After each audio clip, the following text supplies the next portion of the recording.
ونزلنا الذكر وإنا له لحافظون.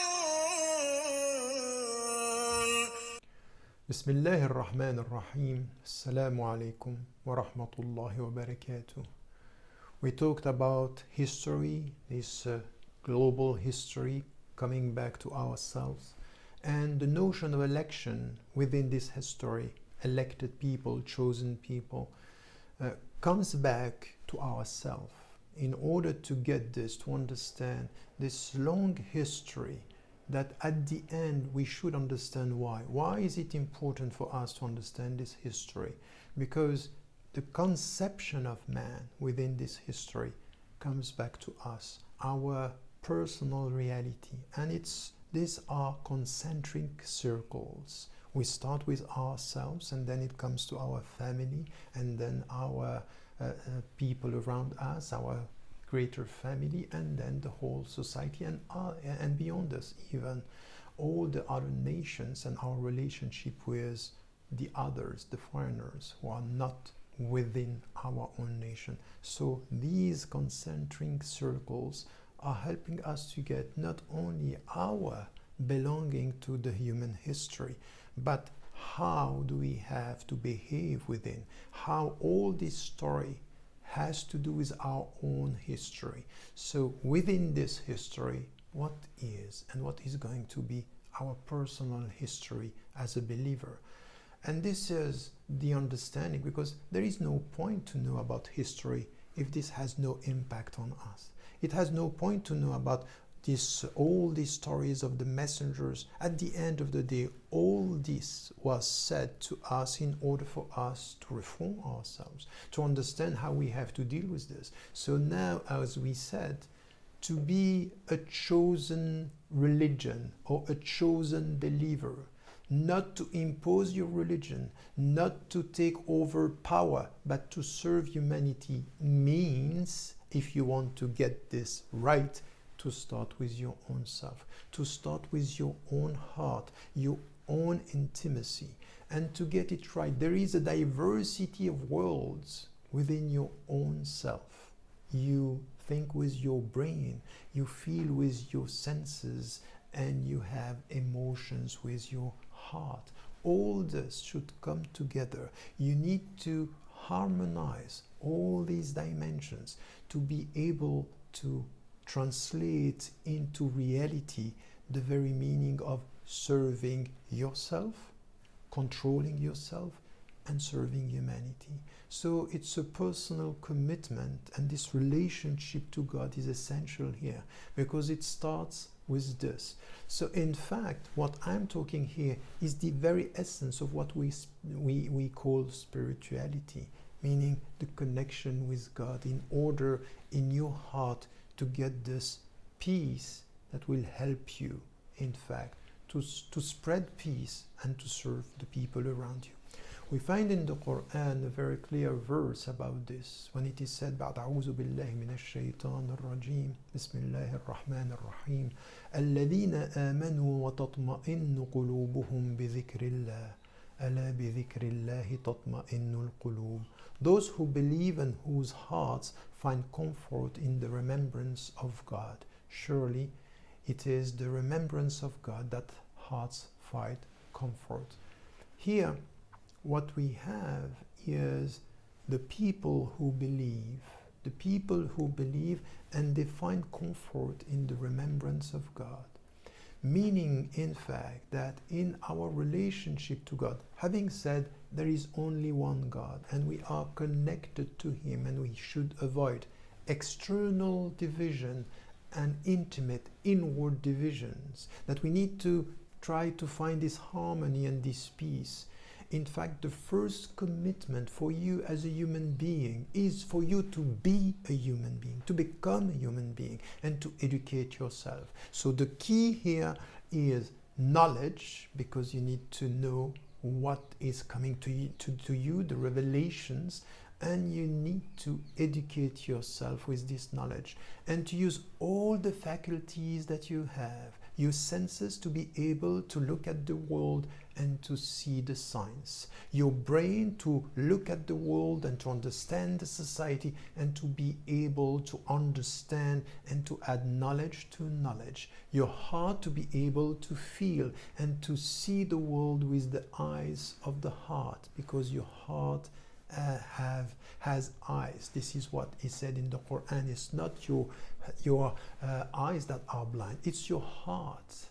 Your heart could be blind. And then this education of your own self, trying to find this harmony and getting this peace, will at the end, and there is no end by the way, but in the process will help you to serve and to first master yourself, master your emotions, and not to be blind with your emotion, and to come close to the very notion of El-Mukhtar, the chosen believer, the one who understands that he has to control himself, he has to control his or her instincts, he has to control his or her emotions, to be able to use his or her mind to understand what God is sending and to get that peace with him.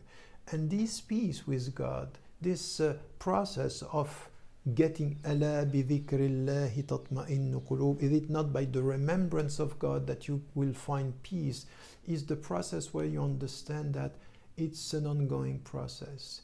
It takes patience, it takes perseverance, it takes love, it takes solidarity, it takes courage, it takes to face the world and not to be far from the world, because this is also something which is important. The world around you is challenging you, so you have two options. One is to go far from the world and to think that you are white and the world is dark. So once again, it will be arrogance, it will be self-sufficiency in the way that you think that you are beyond everything. No, you need to put your hand on the work, in the world, and to take the risk that sometimes it could be dirty, but not to be the one who is promoting it, but the one who is resisting it with your heart and with your mind and with your action. And this is why we understand that this process in the first circle, it's very deep, it's intimate, it's in you, it's the very meaning of spirituality. It's connected to what we find in the Quran. بعد أعوذ بالله من الشيطان الرجيم الذين آمنوا وعملوا الصالحات طوبى لهم وحسن مآب. For those who believe and do righteous deeds, for them is happiness and a beautiful return. That's it. That's the point. That is exactly what you need to get. The first circle, it's about educating yourself. Yes. It's to be patient. Yes. It's to try to get this peace. Yes. But how are you going to do this? By sitting and waiting? No.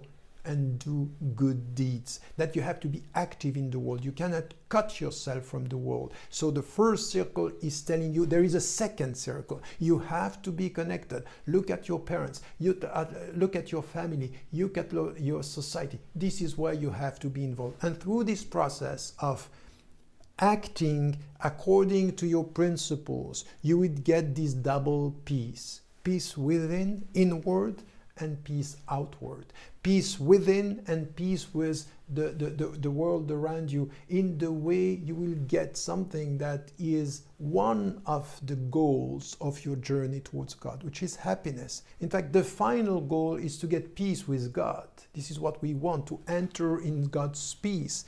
But on your way, you will have instants, you will have seconds of happiness, of this felicity that you can get, which is part of the process. And here you feel that there is a sense of harmony, there is a sense of transparency. It's difficult to get, but this is one of our goals in life. And then what God is telling us, this will be a beautiful return. You will come back. So in history, get your story right. In history, get your life right. that you have to be demanding with your own selves. Stop judging the world and start with yourself. And instead of trying to change the world and not yourself, change yourself, and this will help you to change the world.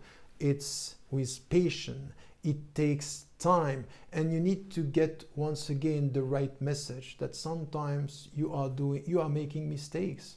You are not perfect. But then you come back to God, and when you ask Him for forgiveness, this is also the way He will appease your own troubles. He will appease your own doubts.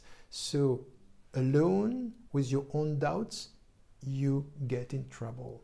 Alone with your own doubts, this is the way you can get peace. And with this peace and this demanding process, spread peace around you, justice and dignity for yourself and for all the human beings. Don't forget to tell the people you love that you love them. Life is fragile. إنا نحن نزلنا الذكر وإنا